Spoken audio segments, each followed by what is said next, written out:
سعادة سفير، من أي نقطة نبدأ؟ كيف حالك كيف تشعر الآن في هذه الفترة في الموسم؟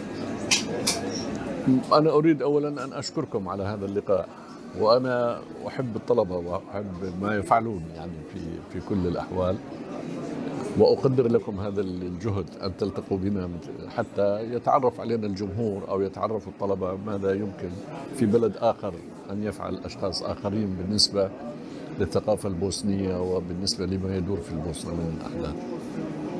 أنا أفضل أن أسرد لمحات تاريخية من الماضي، كيف بدأت عملية المثاقفة بين الدول العربية إجمالا، ليس الأردن لوحده، لأنه احنا ننتمي إلى ثقافة واحدة كل الدول العربية. كيف بدأ التواصل بين ثقافتنا والثقافة في هذه البلاد.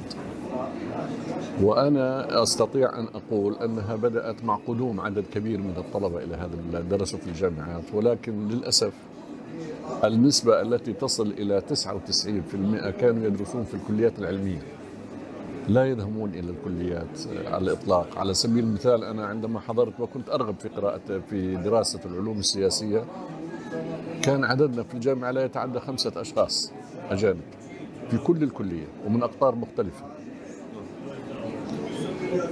كان يذهب الطلاب إلى الهندسة والطب وهذه لأنه هذه كان لها مستقبل كبير هناك في بلادنا أكثر من الكليات الأدبية أو الكليات الاجتماعية. سوف أقول أن الدافع الفردي كان وراء عملي، يعني لم تكن هناك مؤسسات تحتضن هذا العمل، يعني كان يحدث هذا العمل بدافع شخصي،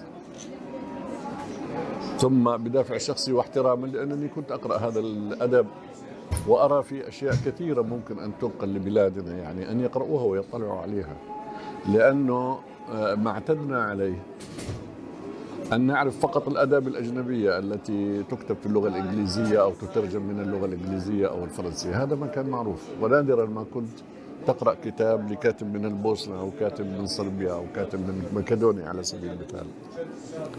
فأنا حاولت أن أفتح نافذة على هذه الآداب بشكل من الأشكال، وهذه مهمة شخصية أنا أخذتها على نفسي، أن يعرف الناس ماذا يدور هنا وكذا.